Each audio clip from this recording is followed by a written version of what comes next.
ശ്രീജിത്ത്, ഇവിടെ മധ്യപ്രദേശിലെ നമുക്കറിയാം PCC അധ്യക്ഷൻ കമൽനാഥിനെ വിശേഷിപ്പിച്ചത് ശരിയുമാണ്. ഈ ഇന്ദിരാഗാന്ധിയുടെ മൂന്നാമത്തെ മകൻ ഇന്ദിരാജിയുടെ മൂന്നാമത്തെ മകൻ BJPയിൽ ചേരുമോ എന്ന് നിങ്ങൾക്ക് സ്വപ്നം കാണാൻ കഴിയുമോ എന്നാണ്. കമൽനാഥ് നമുക്കറിയാം മൃദുഹിന്ദുത്വം പരീക്ഷിക്കുന്ന കോൺഗ്രസ് നേതാക്കളുടെ കൂട്ടത്തിൽ മുൻപന്തിയിലുള്ള ഒരാൾ കൂടിയാണ്. കഴിഞ്ഞ നിയമസഭാ തെരഞ്ഞെടുപ്പിലടക്കം അദ്ദേഹം അത് ഒരുപാട് പരീക്ഷിച്ചതാണ്, വിജയിച്ചില്ല. കമൽനാഥിൻ്റെ ശക്തി അറിയാം. മധ്യപ്രദേശിലെ ഈ പറഞ്ഞതുപോലെയുള്ള മറ്റ് പ്രധാന നേതാക്കൾ ചവാൻ പാർട്ടി വിടുന്നു, ഇപ്പോൾ മനീഷ് തിവാരിയുടെ പേര് കേൾക്കുന്നു, ഏറ്റവും ഒടുവിൽ സിദ്ധു. ഒരുപാട് കാരണങ്ങളുണ്ടാകാം, പക്ഷേ ഇവരെയൊക്കെ പിടിച്ചു നിർത്തണ്ടേ പാർട്ടിയിൽ? ഇനിയും അവശേഷിക്കുന്ന നേതാക്കളെ പോലും ഇങ്ങനെ അവർ കൈവിടേണ്ടി വന്നാലുള്ള അവസ്ഥ എന്താണ് ഈ പാർട്ടിയുടെ? ഞാൻ നേരത്തെ പറഞ്ഞതുപോലെ ഇന്ത്യ മുന്നണി രൂപീകരിക്കുന്നു, BJPയോട് നേരിടുമെന്ന് പറയുന്നു, കുറഞ്ഞ സീറ്റുകൾ മത്സരിക്കാൻ കോൺഗ്രസ് തയ്യാറാകുന്നു. അപ്പോഴും ഈ അടിവേരിളകുന്നത് മനസ്സിലാവാത്ത ഹൈക്കമാൻഡാണോ ഉള്ളത്? അല്ല, നോക്കൂ, ഇതിലെ തമാശ എന്താണെന്ന് വെച്ചാൽ ഇതെല്ലാം തന്നെ ഈ ഇന്ത്യ സഖ്യം എന്ന രീതിയിൽ BJP ഇതര സഖ്യത്തിന്റെ ഭാഗമാകാൻ വേണ്ടി നിന്ന, അതിന്റെ നെടുനായകത്വം ഓരോ സംസ്ഥാനങ്ങളിലും വഹിക്കാൻ വേണ്ടി നിന്നിരുന്ന ആൾക്കാരാണ്, അല്ലെങ്കിൽ അവരുടെ മക്കളാണ്, അവരും രാഷ്ട്രീയത്തിലുള്ള ആൾക്കാരാണ്. അപ്പൊ അങ്ങനെ നമ്മൾ നോക്കിക്കഴിഞ്ഞാൽ കോൺഗ്രസിനോട് അല്ലെങ്കിൽ കോൺഗ്രസ് നേതൃത്വം നൽകുന്ന ഒരു രാഷ്ട്രീയ മുന്നണിയോട് ആശയപരമായിട്ടോ മാനസികമായോ യാതൊരു വിധത്തിലുള്ള അടുപ്പവും ഇല്ലാതെയാണ് ഇവരെല്ലാവരും തന്നെ ഇത്രയും കാലം അവിടെ നിന്നത് എന്ന് വേണം മനസ്സിലാക്കാൻ. ഒരു ഉദാഹരണം പറഞ്ഞു കഴിഞ്ഞാൽ, കമൽനാഥ് പോകുന്നു എന്നുള്ള ഒരു റൂമറൊക്കെ വരുന്ന സമയത്ത് അദ്ദേഹത്തിന്റെ ഏറ്റവും അടുപ്പക്കാരനായിട്ടുള്ള ഒരു വ്യക്തിയാണ് പറയുന്നത്, അദ്ദേഹം കഴിഞ്ഞ കുറെ കാലമായിട്ട് പല തെരഞ്ഞെടുപ്പ് പരാജയങ്ങളൊക്കെ വന്നിരിക്കുന്നു, പല സ്ഥലങ്ങളിലുള്ള ചുമതലകൾ ഉണ്ടായിരുന്നു, ഇതെല്ലാത്തിലും അദ്ദേഹത്തിന് മാത്രമായിട്ട് കുറ്റപ്പെടുത്തുന്ന ഒരവസ്ഥ ഉണ്ടായിരുന്നു എന്നാണ് പറയുന്നത്. എന്ന് വെച്ചാൽ പാർട്ടി എന്തെങ്കിലും രീതിയിലുള്ള പാർട്ടിയുടെ ഒരു പ്രശ്നം സംഘടനാ തലത്തിലോ തെരഞ്ഞെടുപ്പ് പെർഫോമൻസിലോ ഉണ്ടാവുകയാണെങ്കിൽ അതിന് പലപ്പോഴും ഒരു വ്യക്തിയെ മാത്രം ബ്ലെയിം ചെയ്യുന്ന രീതിയിലത്തേക്ക് കോൺഗ്രസ് ചുരുങ്ങുന്നു. അഥവാ അത് സംഘടനാ സംവിധാനത്തിന്റെ മൊത്തത്തിലുള്ള പരാജയമാണ് എന്ന് പറയുന്നതിനോ, അല്ലെങ്കിൽ അവരുടെ സെൻട്രൽ ലീഡർഷിപ്പിന്റെ കോർഡിനേഷന്റെ പ്രശ്നമാണ് എന്ന് പറയുന്നതിനോ, ഇതിലൊരു ഷെയർഡ് റെസ്പോൺസിബിലിറ്റി എന്ന് പറയുന്ന ഒരു കാര്യം പലപ്പോഴും കോൺഗ്രസ് കാണുന്നില്ല. നേരെ മറിച്ച് ഏതെങ്കിലും ഒരു സംസ്ഥാനത്തിൽ ജയിച്ചു കഴിഞ്ഞാൽ പലപ്പോഴും അതിന്റെ ക്രെഡിറ്റ് പല നേതാക്കന്മാരും ഹൈക്കമാൻഡിനൊക്കെ കൊടുക്കുന്നത് നമ്മൾ കണ്ടിട്ടുള്ളതാണ്.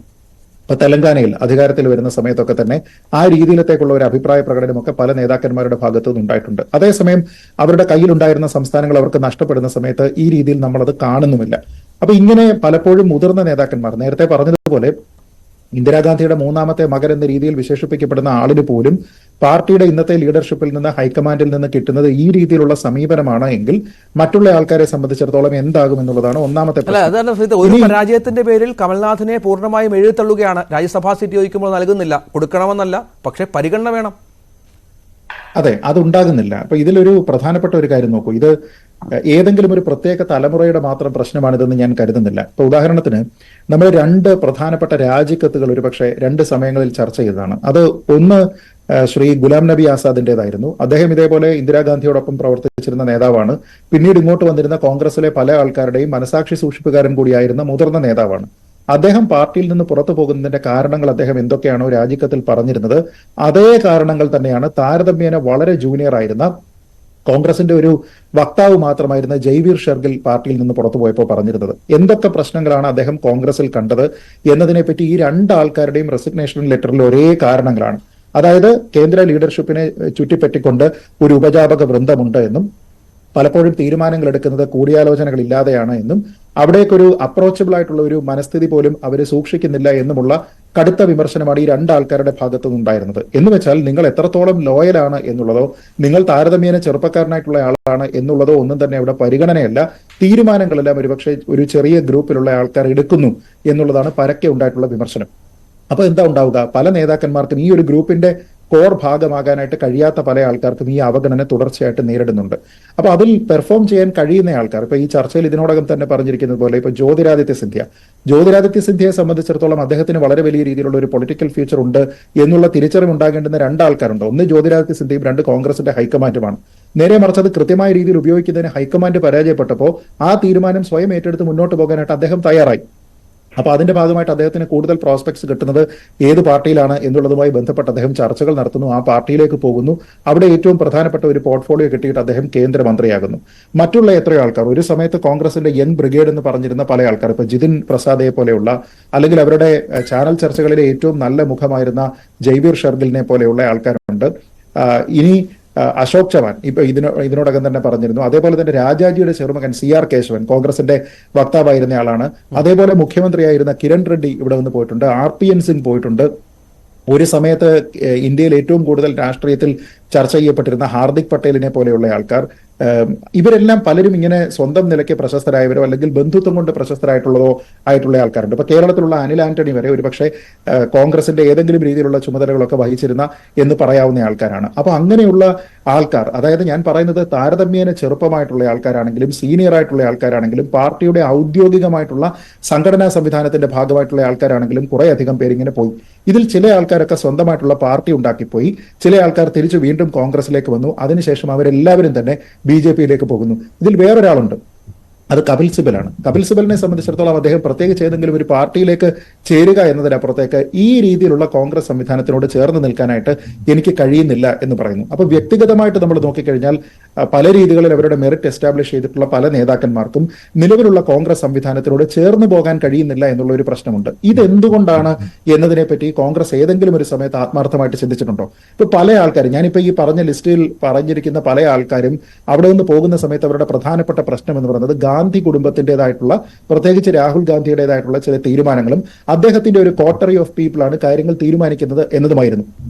നിലവിൽ ആ വലിയ വിമർശനമൊക്കെ ഉണ്ടായിരുന്ന സമയത്ത് എന്താണ് ചെയ്തത്? ഗാന്ധി കുടുംബത്തിലുള്ള ആൾക്കാരെല്ലാവരും തന്നെ മാറി നിൽക്കുന്നു.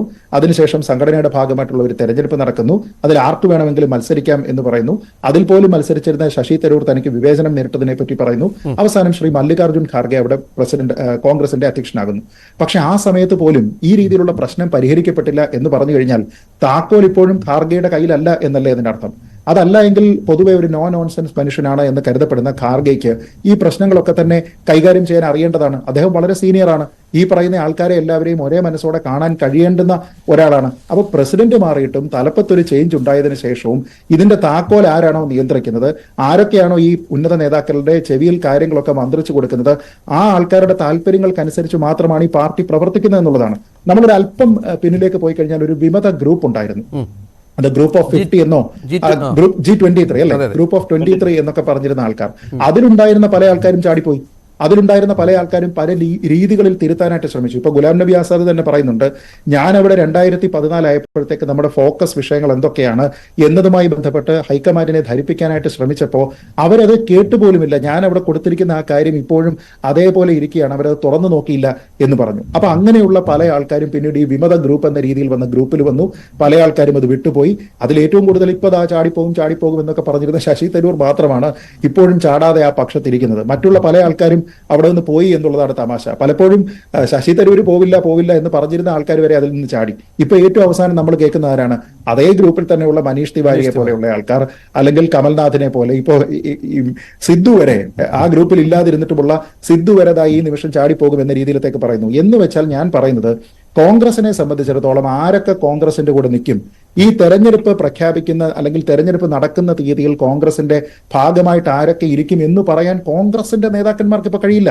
ഇപ്പൊ നമ്മൾ കോൺഗ്രസിന്റെ ഏതെങ്കിലും ഒരു പ്രധാനപ്പെട്ട നേതാവിനെ വിളിച്ചിട്ട് നമ്മൾ ചോദിക്കണം, ഇന്ന നേതാവ് സച്ചിൻ പൈലറ്റോ മനീഷ് തിവാരിയോ ആരെങ്കിലും ഈ തെരഞ്ഞെടുപ്പ് പ്രഖ്യാപിക്കുന്ന തീയതിയിൽ ഏപ്രിൽ മാസം അവസാനം, അപ്പോഴൊക്കെ ആയിരിക്കുമല്ലോ ഈ തെരഞ്ഞെടുപ്പൊക്കെ ഇതോടുകൂടിയിട്ടായിരിക്കുമല്ലോ നടക്കുന്നത്, ആ സമയത്ത് പാർട്ടിയിൽ ഉണ്ടാകുമോ എന്ന് ചോദിച്ചു കഴിഞ്ഞാൽ ആത്മാർത്ഥമായിട്ട് നെഞ്ചിൽ കൈവച്ചവർക്ക് പറയാൻ കഴിയില്ല. ആ ഒരു സാഹചര്യം അവിടെ ഉണ്ട്. ഞാൻ പറയുന്നത്, ഇത് എന്തുകൊണ്ടുണ്ടായി എന്നതിനെ പറ്റി കൃത്യമായി പരിശോധിക്കുന്നതിനോ അവിടെ ഒരു പ്രശ്നമുണ്ടെങ്കിൽ അതിനെ അക്നോളജ് ചെയ്തിട്ട് പരിഹാര മാർഗങ്ങൾ തേടുന്നതിനോ കോൺഗ്രസ് ശ്രമിച്ചിട്ടില്ല. നമ്മൾ ഏതെങ്കിലും ഒരു സമയത്ത് ഈ വിമതരെന്ന് പറയുന്ന ആൾക്കാരോ അല്ലെങ്കിൽ ഇങ്ങനെ അവഗണന നേരിട്ടു എന്ന് പറയുന്ന ആൾക്കാരോ ഒക്കെ തന്നെ ഈ ഹൈക്കമാൻഡിന്റെ പ്രധാനപ്പെട്ട നേതാക്കന്മാരുമായിട്ട് ചർച്ച ചെയ്യുന്നത് നമ്മൾ കണ്ടിട്ടുണ്ടോ? ഇപ്പൊ കോൺഗ്രസ് തന്നെ വിശ്വസിക്കുന്ന ഏറ്റവും പ്രധാനപ്പെട്ട പ്രശ്നം എന്താണ്? ബ്രിട്ടീഷുകാർക്കെതിരെയുള്ള സമരം ഉൾപ്പെടെ നമുക്ക് ഡയലോഗുകളിൽ കൂടി പരിഹരിക്കാം എന്ന് തീരുമാനിച്ചിരുന്ന ആൾക്കാരാണ്. ആ ഒരു ഡയലോഗിനുള്ള ഒരു സാധ്യത പോലും കോൺഗ്രസിന്റെ നേതൃത്വം തുറന്നിടുന്നില്ല എന്നുള്ളതാണ് പ്രശ്നം.